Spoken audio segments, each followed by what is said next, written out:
Welcome to the Side Hustle to Small Business podcast powered by Hiscox. I'm your host, Sanjay Parekh. Throughout my career, I've had side hustles, some of which have turned into real businesses. But first and foremost, I'm a serial technology entrepreneur. In the creator space, we hear plenty of advice on how to hustle harder and why you can sleep when you're dead. On this show, we ask new questions in hopes of getting new answers. Questions like, how can small businesses work smarter? How do you achieve balance between work and family? How can we redefine success in our businesses so that we don't burn out after year 3? Every week, I sit down with business founders at various stages of their side hustle to small business journey. These entrepreneurs are pushing the envelope while keeping their values. Keep listening for conversation, context, and camaraderie.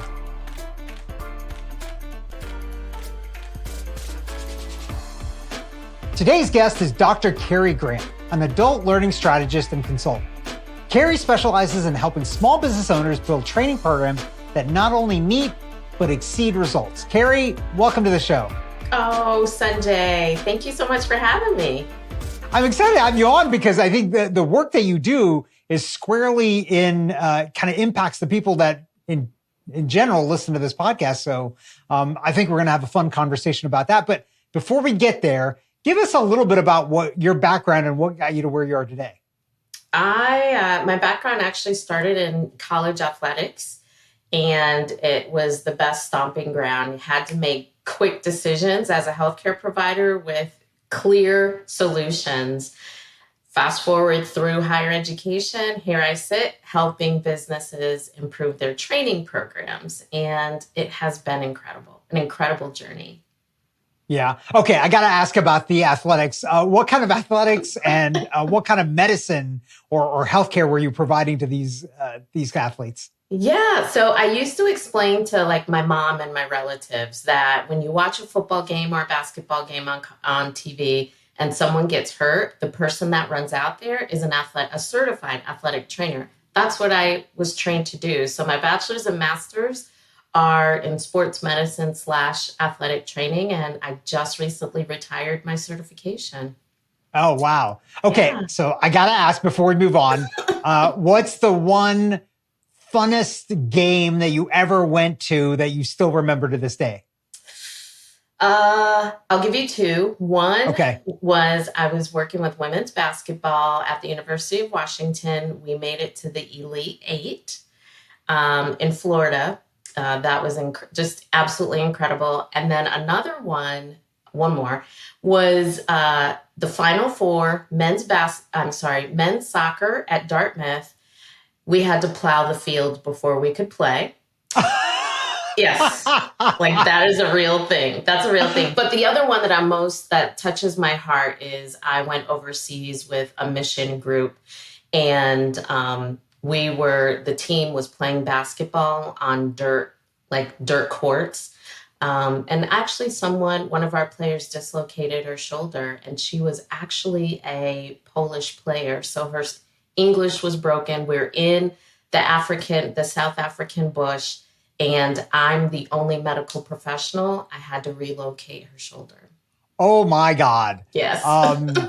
Well, hopefully those skills don't come in handy nowadays during training, like somebody dislocated, because maybe the training has gone all wrong at that point if that happens. But okay, so walk me through this. So what made you make the jump from that into training? Yeah, so the gap between then and now is I left clinical work. So I left athletics and shifted into the classroom. So I spent the bulk of my career as a university professor and in preparing future athletic trainers. So in that, I learned curriculum instruction and design, how to facilitate an effective training program or teaching program, but also the intricacies of learning and the nuances of engagement of your audience. And most importantly, it's the problem solving. So the bulk of that time was how can I create a training program that really gets people to learn and build those skills that they need. Yeah, interesting. Yeah. Was there something that really motivated you to make this change? Like you're like, yeah, I don't want to go to Africa relocating shoulders with a Polish athlete. Was that the thing that tipped you over? What was it that tipped you over? No, actually, so I grew up in Connecticut, and where I was working at the time was in Seattle, so coast to coast. And I had wanted to get back to being on the East Coast, but I happened to be in certain circles, and I was ultimately recruited to move back to Connecticut and start a teaching career at the University of Connecticut. So for me, none of it was in the plan. Even starting a business wasn't in the plan. It was simply, those were opportunities, and I've always viewed life as an adventure. And so, okay, well, let's try this and see what happens. And it has always paid off for me. Yeah. Okay, so let's talk about that. So is this your first time ever being an entrepreneur, or have you done anything entrepreneurial like when you were a kid or something, or any entrepreneurs in the family? No, never, ever, ever, never. So I always have said that, like, I couldn't sell pants to a naked person. Like, it is not part of who I am. I've obviously had to learn some of the skills to make it happen and to run a business. But no, I didn't have a lemonade stand, sell candy bars. I heard another guest sold her dad's Beanie Babies. Like, I did none of that. None of it. Yeah. Yeah. Even as a Girl Scout, I can honestly say, even as a Girl Scout, like, I was always had the lowest sales.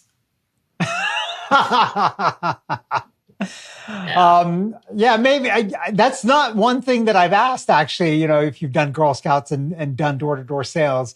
I do think door-to-door sales is something that really teaches you a lot about how to engage with people and make things happen. That's super interesting. So what was it that then made you decide that you wanted to start your business? You were in academia. Yep. What got you to going like, okay, no, I just want to do this on my own now? Yeah, well, honestly, it was ramping up. So over the course of teaching and being certified, I would attend our national conferences. And over the years, I was getting bored. I'm like, this isn't feeding me, but yet I'm using my vacation time and personal money to go to these conferences. So that frustration was growing. And at the same time, I started getting my Ph.D. in adult learning. And I started seeing patterns of how people are attending trainings that are garbage. Like, I'm just going to say it. Like, they're ineffective. People are sleeping in them. They are misaligned with the organization's vision. And that's really what did it for me, is that it started to clue me in, like, oh, here's an opportunity. But full transparency, in 2020, like many people, my program was closed and I was unemployed. I was downsized. And in the midst of the pandemic, I couldn't find a job. And I said, well, I have this PhD, has nothing to do with sports medicine. Now's an opportunity for me to leverage it. Yeah.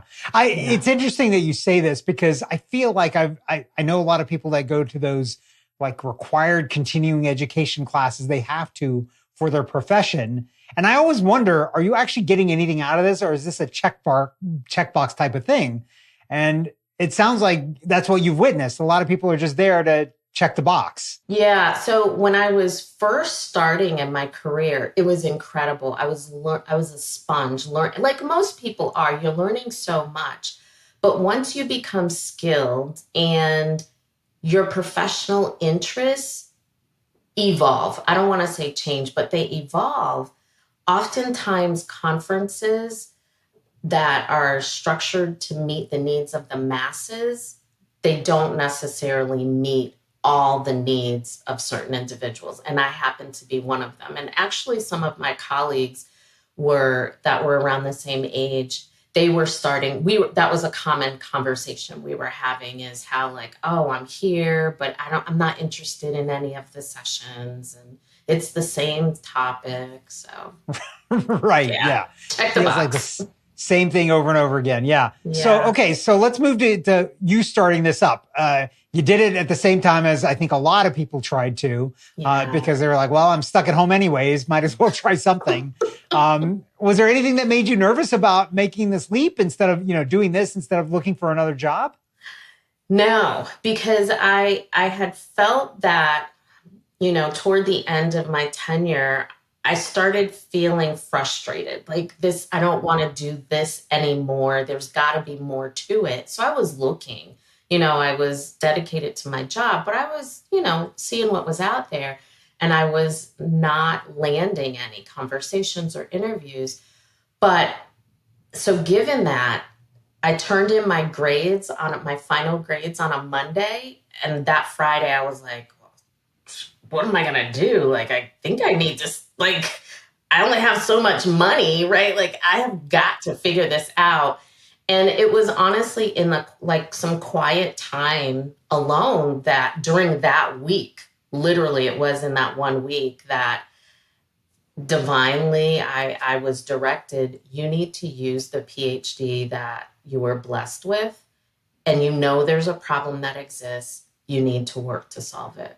And that's what I've committed, this stage of my life to is addressing, solving the problem of training. Mm-hmm. So let's talk about that a little bit. So what is it that you kind of landed on for yourself in terms of training, and how do you implement this for people that you work with? Yeah. So I've identified that most organizations that have a training problem, it falls into 3 areas. So they either have an engagement and motivation problem, right? So you mentioned the word training, everybody rolls their eyes, right? So that's one thing, and turnover related to that. The other problem that they can potentially have is, we're going to give you everything and the kitchen sink. You figure it out for yourself. So how information is organized. And then the last thing is, yes, we've trained them, but they keep making the mistakes, or they're not implementing the thing. So it's that application of whatever the skills and knowledge that they're being expected to learn. So that's what I lead with when I work with organizations. Sometimes it focuses on the development, the systems that are in place, all of it. But I love it. I love it, and it's consistent. Businesses are consistently struggling in one, if not all of those 3 areas. Yeah. It seems to me, though, that there's a kind of a related thing that happens here in a lot of businesses where employees are just not engaged, right? Like they honestly, they just don't care. There are, I think in almost any business of more than one person, you're going to have some segment of people that don't care, right? And no amount of training is going to solve for that, right? And so how do you think about that for organizations that you work with, of thinking about like, look, training is only going to be able to do so much. And how do you deal with some of these other issues that are really impacting productivity, performance, effectiveness, all of those things that are so important? Yeah. So I encourage businesses and leaders in particular to, one, think about their employees as not as a resource, as a commodity. That's first and foremost. These are human beings, and they bring their full lives and experiences to the table. So that's a big shift, that these are our greatest asset, and we have to treat them as valuable. So it's no longer viewing training as a check mark, but rather, what's important to you? What do you want to learn? Yeah. If it's a group of individuals who've been with the company and they're nearing retirement and they're disengaged, well, perhaps it's because they're simply holding on until they retire. And that's not to dismiss them, but rather let's integrate them into sharing their knowledge. So I always encourage people to say, we'll get to the logistics of training, but let's talk about the people. What is your perception of the people that you want to train, and how are you supporting them from a human perspective? Yeah, that's a very interesting point, I think. Like making sure that you understand people's purpose and making sure that you're supporting that. And it's funny because it's something that I've always done. Almost anybody that works for me, I always tell them at the front end, I'm like, look, if you're ever not happy working here, you tell me, and we'll try to fix it. And if we can't fix it, I will help you get another job. Yes. Like, I don't want you working with me if you're not happy there. It doesn't help anybody. No. If that happens. Unfortunately, and I don't know how to get over this next part of this hump, and maybe you have advice for this. Unfortunately, a lot of people don't take me up on this because they feel, it's that traditional thing. If I tell you I'm not happy, then you're just going to fire me. Absolutely. Type of thing. And this is the reason why I say this thing, because I don't want that to happen. I view people that I work with as opportunities for the future, even if they're not working with me. If I treat them well, they are going to continue to refer business to me. Yes. And some of the people that I've worked with over years, even people that I've fired, have still continued to refer people because I've treated them properly and well, even if I've had to let them go.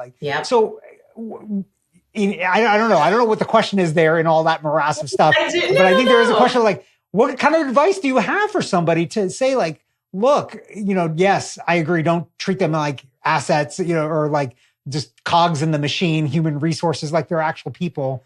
And how do you support them? But how do you also keep them engaged to share some of that stuff that traditionally and historically we've been taught not to share that stuff because it can have a bad outcome for you? Yeah. So it's one thing if you are saying, I want to know if you're not happy, but yet your culture it's not reflective of that statement. So there's got to be some consistency there in building trust. Can they really trust that you mean what you're saying? And the other part is you don't necessarily have to continually ask, well, if you're not happy, just tell me. If you're not happy, just tell me, right? Like, okay. But rather, what are some other conversations that you can ask or engage in that would clue you in, right? Or if you ask them, hey, what are your career goals? And they're like, I don't know.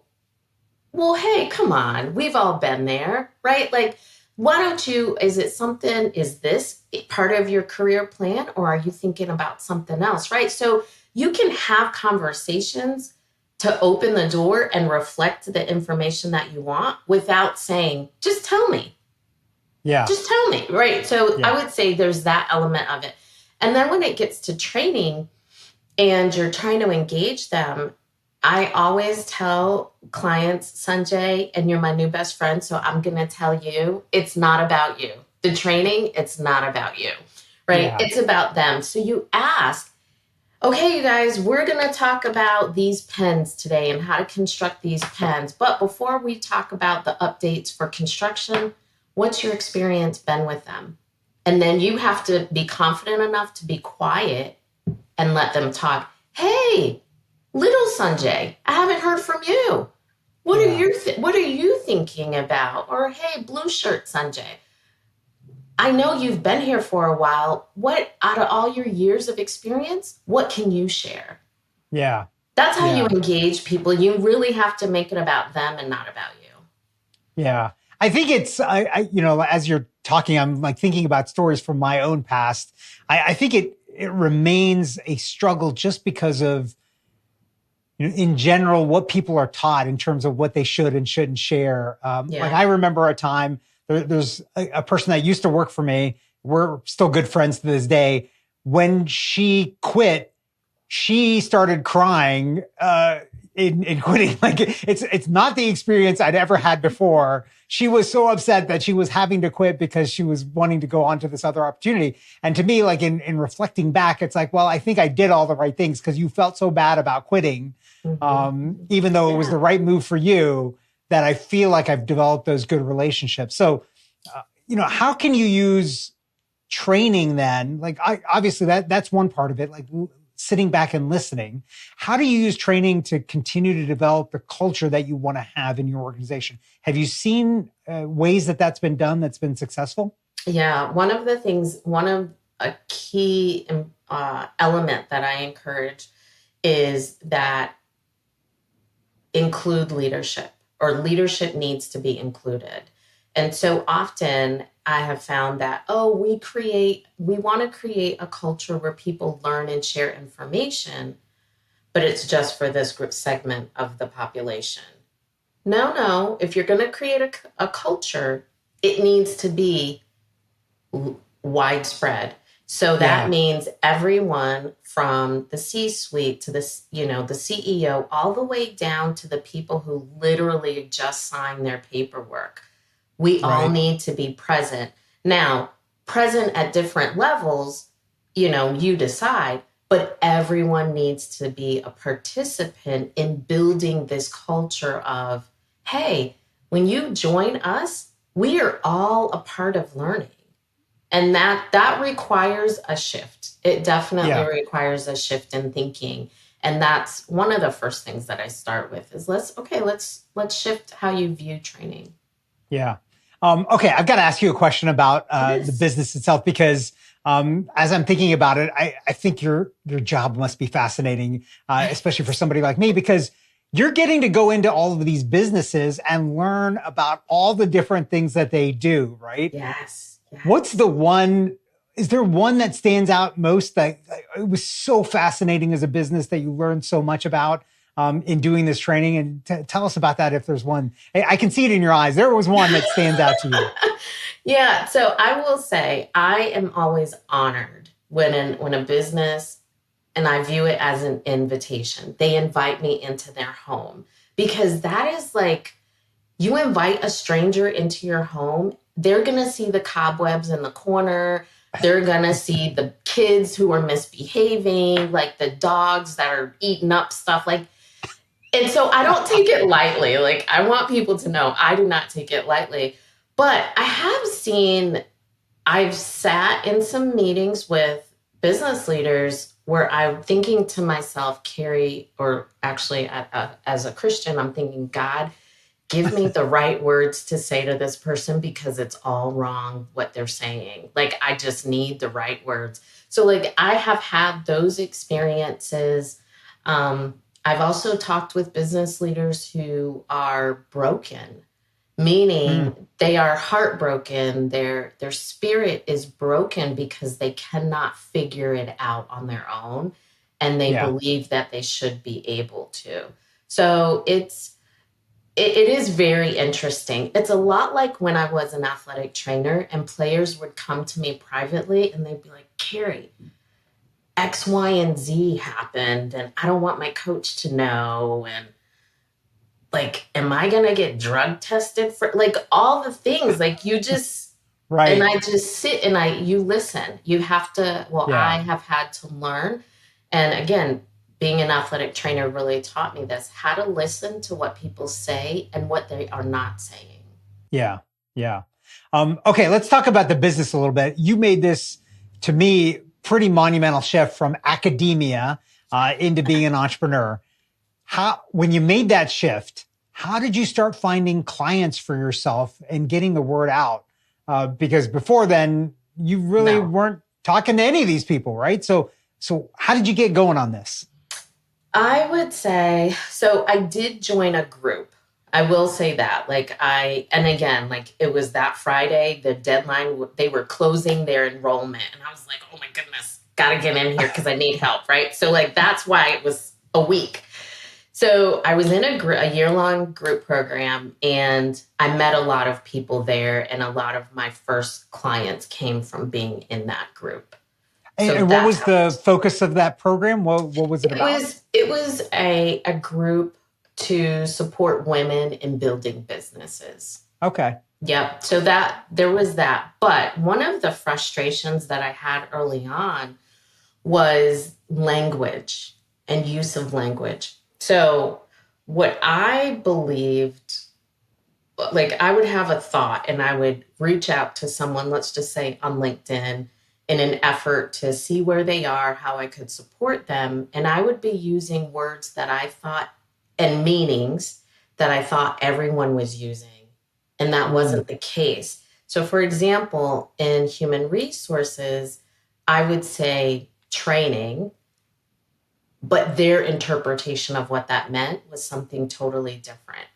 And so, and so for me, it was really, I had a hard time trying to understand language from an operational definition perspective and making sure I was using the same words that they wanted to use. And That I would say was one of the most frustrating things about getting started and transitioning. Yeah. Interesting. Mm-hmm. Okay, so you've been doing this now for a few years. Yes. What's your perspective on the business? Like, what do you want this to become, in the next year, the next 5 years, next 10 years, whatever it is? Yeah, my goal is so let me back up and say this. I have a passion for the employees. My heart breaks to know that there are employees who are sitting, like I was, sitting through trainings and they're being depleted. And then they go home frustrated. They're not their best selves for themselves, for their loved ones, and for their community. So that is why I do what I do, because we spend so much time at work. So my goal is really to help as many businesses as possible.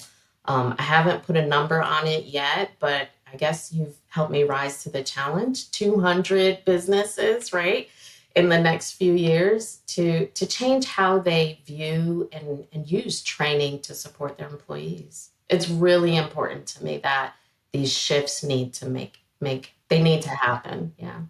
Yeah. It's interesting to me that you're saying businesses and you're not talking about the number of employees that you've impacted.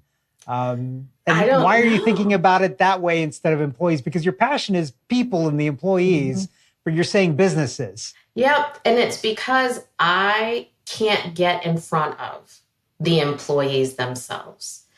Yeah. I can get in front of the decision makers of the organization and those who support or build the training programs.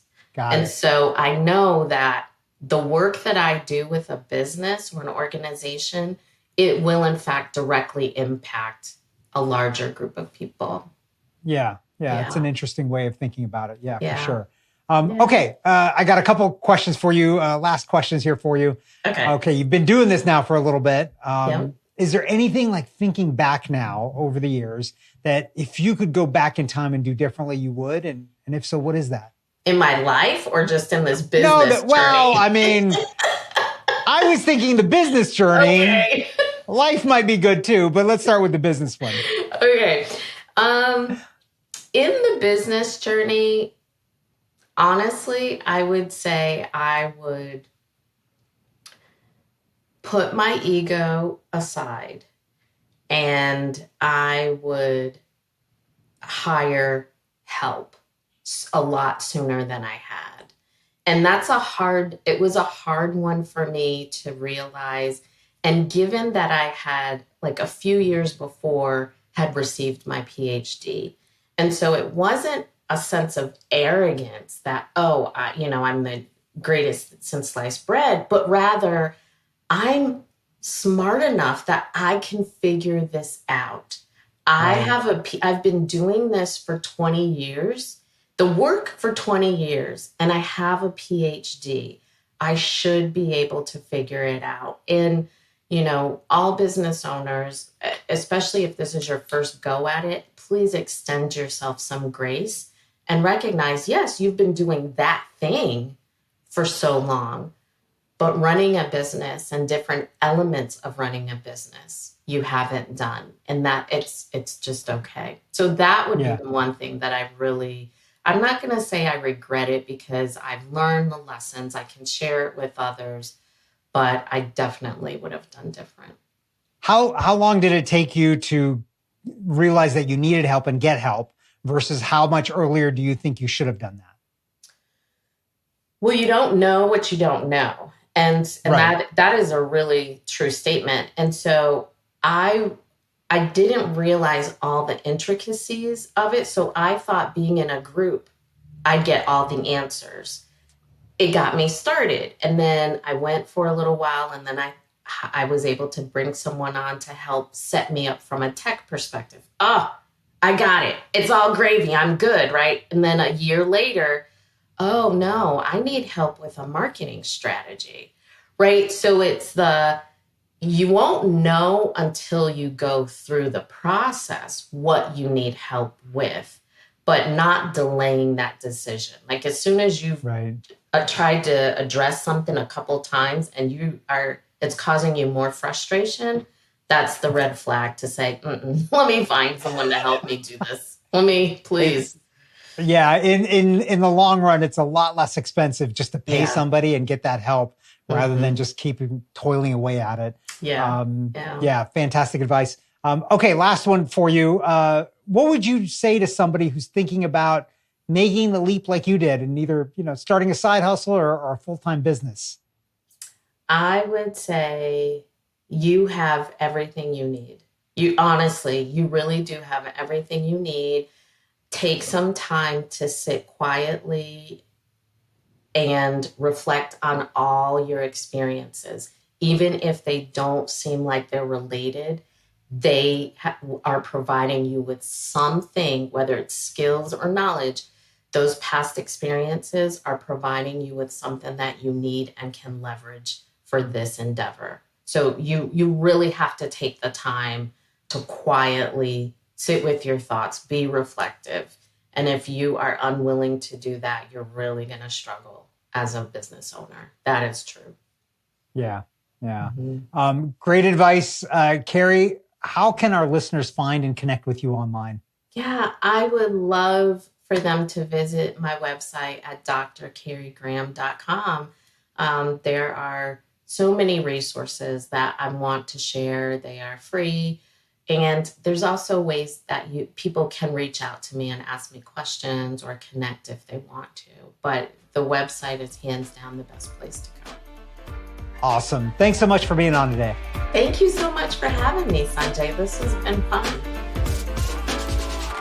Thanks for listening to this week's episode of the Side Hustle to Small Business podcast, powered by Hiscox.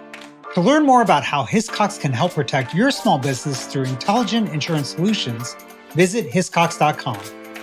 And to hear more Side Hustle to Small Business stories or share your own story, visit hiscox.com/side hustle to small business. I'm your host, Sanjay Parekh. You can find more about me at my website, sanjayparekh.com.